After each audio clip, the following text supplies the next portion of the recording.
Hey ho, how's it going? Today we're going to talk about some Kopi Diem from some Spider-Man 2 fans.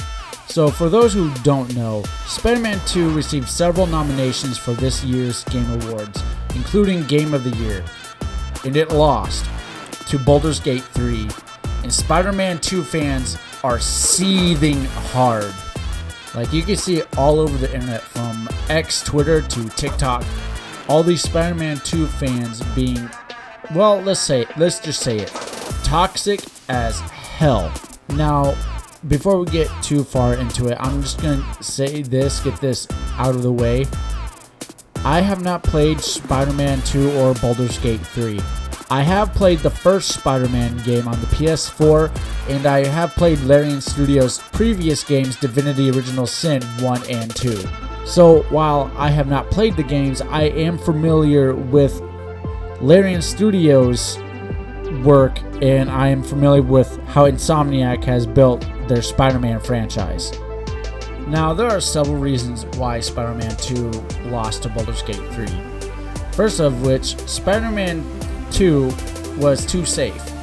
When you compare gameplay footage of Spider-Man 2 to gameplay footage of Spider-Man 1, it's basically the same game, which is just a copy of the Batman Arkham games with a Spider-Man costume. Let's be real.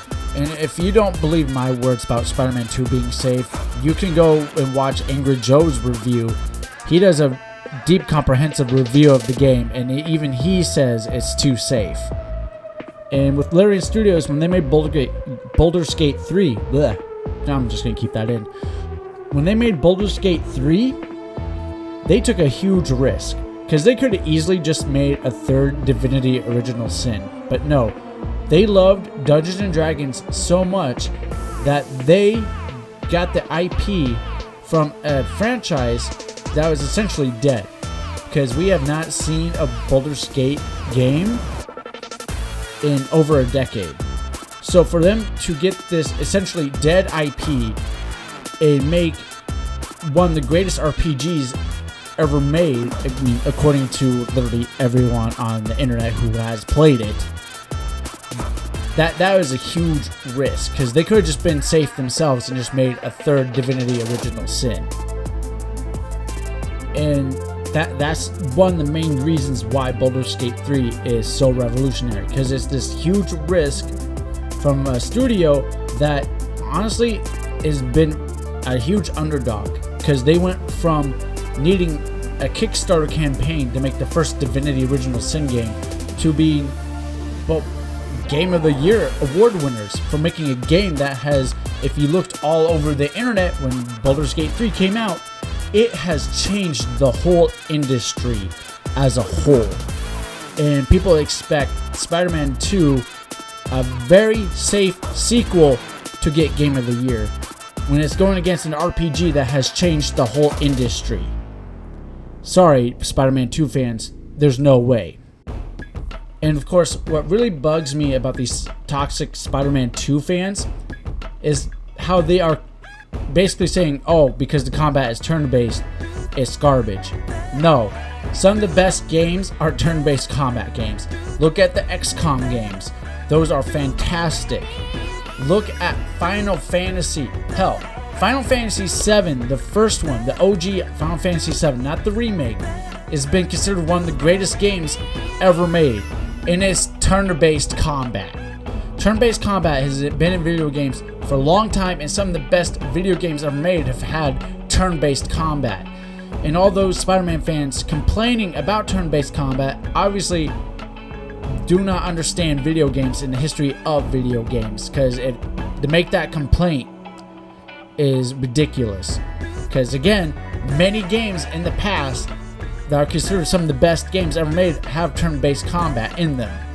I think my favorite part, though, is these quote-unquote Spider-Man 2 fans that are streamers and influencers telling on themselves for not knowing anything about video games. Because you'll see these videos all over Facebook and maybe even YouTube of these quote-unquote influencers not knowing what Baldur's Gate 3 is. Even though again, like I said earlier, Baldur's Gate 3 changed the industry forever when it came out. And there's non-stop articles being written about the game, about how it changed everything. Look, Spider-Man 2 fans, I get it. You want your favorite game to win Game of the Year. I wanted mine to win, but it didn't even get nominated. And if you're wondering, is Armored Core 6, I think it deserved to be at least nominated for Game of the Year. But it didn't. And I have to deal with it. And I'm not going out here, being super toxic to everybody. Why are you guys being super toxic? And I want you guys to, if you are saying this and you're willing to listen, ask yourselves something about Spider-Man 2. Ask yourselves, did it really deserve Game of the Year with how safe of a sequel it was? Did it deserve Game of the Year if it butchered Miles Morales' culture by replacing his Puerto Rican flag with a Cuban flag? By butchering the Spanish language for that horrible Latin X crap that Latin and Hispanic people unanimously majority of Latin and Hispanic people hate, and that is a proven fact. Do you honestly think it deserves Game of the Year?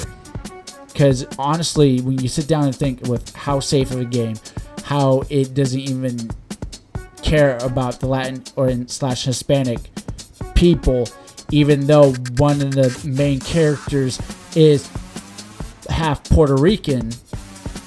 Like, honestly, Spider-Man 2 doesn't deserve it. Is it a good game? Yeah, based off the reviews, but did it deserve Game of the Year? Be honest. Alright, I said what I wanted to say. I hope you guys enjoyed, and if you want to see more of this content, please make sweet love to that subscribe button, and why don't you give that like button a reach around at the same time. See you again next time.